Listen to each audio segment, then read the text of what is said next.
ఇప్పుడు మళ్ళీ ఒక్కసారి రిపీట్ చేస్తా. అర్థమైంది.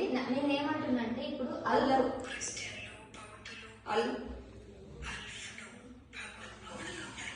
ఇక్కడ ఒక్కసారి రిపీట్ చేయండి.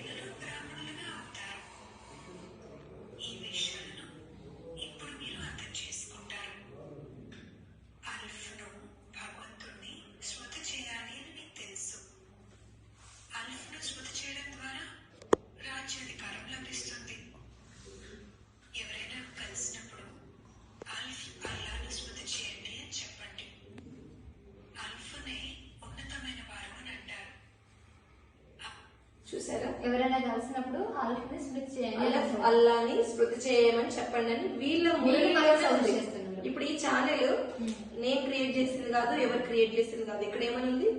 తెలుగు మురళి. ఎగ్జాక్ట్లీ తెలుగు మురళి. మురళి అంటే జనరల్ గా మన తెలుగులో ఇప్పుడు భగవద్గీత ఉంటుంది, ముస్లిమ్స్ లో ఖురాన్ ఉంటుంది, అట్లా బ్రహ్మకుమారి వాళ్ళది మురళి. బ్రహ్మకుమారి వాళ్ళకంటే ఒక గీత ఉంది, ఇప్పుడు మురళిలో మళ్ళీ వీళ్ళు అల్లా గురించి చెప్తున్నారు. అండ్ ఇంకొకటి ఇదేంటిది, ఇక్కడ ఏమనుంది? పైగా మళ్ళీ మురళి అంటే జనరల్ గా వీళ్ళు సనాతన ధర్మ, ఆది సనాతన దేవ ధర్మం గురించి మాట్లాడే వాళ్ళు వేరే మతం గురించి మాట్లాడడం అనేది సమంజసం కాదు. ఇక్కడ ప్రజాపిత బ్రహ్మకుమారి ఈశ్వరీయ విశ్వవిద్యాలయం ఈశ్వరీయ జ్ఞానామృత మురళి. మళ్ళీ శివుడి గురించి శివబాబా అని అంటారు. ఇప్పుడు శివబాబా అంటే శివుడు గురించి వచ్చిన టాపిక్ ఉన్న సత్సంగం అనండి, లేదంటే ఒక ఏదంటే ధ్యాన మండలి అనుకోండి, లేదా బ్రహ్మకుమారి పరివారం అనుకోండి. అక్కడ అల్లా గురించి ఎందుకు వచ్చింది మీరు మీ స్వయంగా వినాలి. అది యాక్చువల్లీ మురళి అనేది జనరల్ గా మీరు మార్చేస్తున్నారు. మురళి ఏదైతుందో దాదా లేఖరాజ్ అనే వ్యక్తి ఉన్నప్పుడు అతను 5 సంవత్సరాల్లో అతనికి నచ్చిన పద్ధతిలో ఒక ఫిలాసఫీ చెప్పాడు. దానికి వీళ్ళు ఏమని జోడించుకున్నారంటే అతను ఉన్నప్పుడు అదే చెప్పాడు, వీళ్ళు అదే చెప్తున్నారు. అంటే అతని లోపల శివుడు ప్రవేశించి ఈ సృష్టిని పాత సృష్టిని అంతం చేసి కలియుగాన్ని అంతం చేసి సత్యయుగాన్ని కొత్తగా ప్రారంభం చేస్తాడు, అంటే స్వర్గం.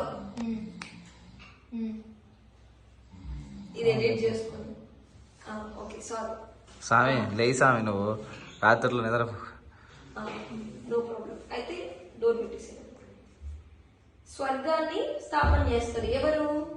శివుడు చేస్తాడు. ఆ శివుడికి రూపం లేదు, పుట్టుక లేదు, చావు లేదు. అంటే నేను ఎంతసేపు నా ఎక్స్పీరియన్స్ చెప్పడము, ఇలా అన్ని ఎలిగేషన్స్ చెప్పడం కాసేపు పక్కన పెడతా. ఆల్రెడీ బోలెడ్ ఛానల్స్ లో చెప్పాను. ఇప్పుడు వీళ్ళ సిద్ధాంతంలో ఏం చెప్తున్నారో అందులోకి వెళ్తాం. మనం ఆల్రెడీ చాలా డిస్కస్ చేసాం కాబట్టి అదొద్దు. ఇప్పుడు వీళ్ళ సిద్ధాంతాలు ఏంటి అనేది ఎగ్జాక్ట్ స్వర్గం రాబోతుంది, మీరందరూ స్వర్గంలో దేవతలు అవుతారు, రాజ్యాధికారం అని చెప్పారు కదా, ఇందులో విన్నారు కదా. స్మృతి చేయండి, బాబాని స్మృతి చేయండి. ఎవరా బాబా?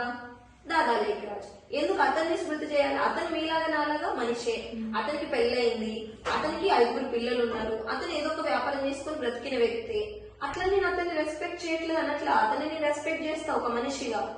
కానీ ఇంత మూర్ఖ మండలిని తయారు చేసిన వ్యక్తిగా మాత్రం ఖచ్చితంగా ఈ సంస్థను ఫాలో చేస్తున్న వ్యక్తుల పట్ల అందరం ఒక రకమైన అబ్జర్వేషన్ చేయాల్సిందే కదా.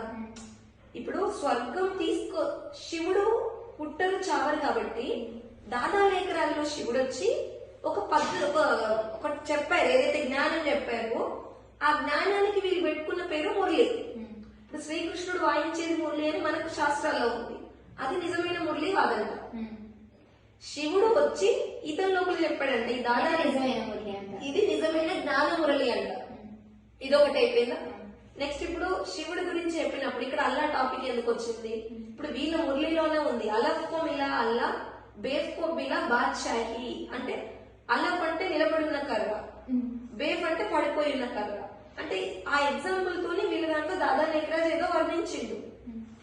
అంటే ఇక్కడ అల్లాను స్మృతి చేయండి అని చెప్తుంది. అందులో ఉన్న బ్రహ్మకుమారి ఎవరైతే ఉన్నారో ఆవిడ వాయిస్ ఓవర్ లో ఇస్తుంది. మళ్ళీ వీళ్ళు ఈ వీడియోని మాయం చేయొచ్చు, దయచేసి అంటే ఇప్పుడు వినే వాళ్ళు గుర్తు చేసుకోండి. ఇది 3 days క్రితమే అప్లోడ్ అయిన వీడియో ఇది. ఓకే, అంటే తెలుగు మురళి అనే ఛానల్లో పెట్టారు. ఇది 5వ తారీఖు డిసెంబర్ 2024 తెలుగు మురళి రీసెంట్ గా 3 రోజుల క్రితం అప్లోడ్ చేసి అల్లా గురించి మాట్లాడారు.